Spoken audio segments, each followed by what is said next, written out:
بسم اللہ الرحمن الرحیم۔ شروع اللہ کے نام سے جو انتہائی مہربان اور نہایت رحم کرنے والا ہے۔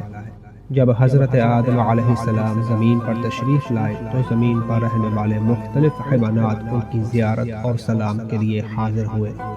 آپ علیہ السلام نے آنے والے جانوروں کو ان کی حیثیت کے مطابق دعا دی۔ ہرنوں کا ایک دستہ جناب آدم علیہ السلام کو سلام کرنے کی غرض سے آیا۔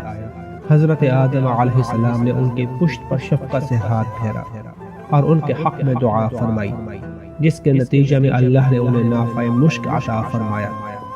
جب یہ ہرن مشک امین بن کر اپنی قوم میں گئے تو دوسرے ہرنوں نے کہا، آج ہمیں تم سے عجیب سی خوشبو محسوس ہو رہی ہے، اور آج سے پہلے یہ خوشبو تم میں موجود نہیں ہوتی تھی۔ یہ خوشبو کہاں سے لائے ہو؟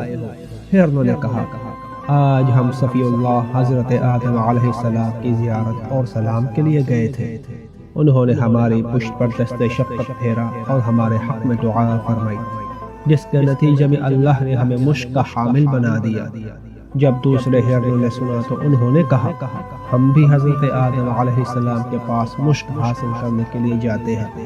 یہ کہہ کر وہ حضرت آدم علیہ السلام کے پاس آئے اور ان کو سلام کیا۔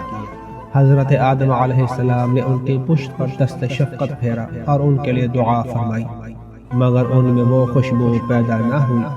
انہوں نے واپس آ کر ہرنوں کی پہلی ٹولی سے کہا، ہم نے بھی حضرت آدم علیہ السلام کو سلام کیا اور انہوں نے ہماری پشت پر دست شفقت پھیرا، مگر ہمارے اندر وہ خوشبو پیدا نہیں ہوئی جو تمہارے اندر پیدا ہوئی۔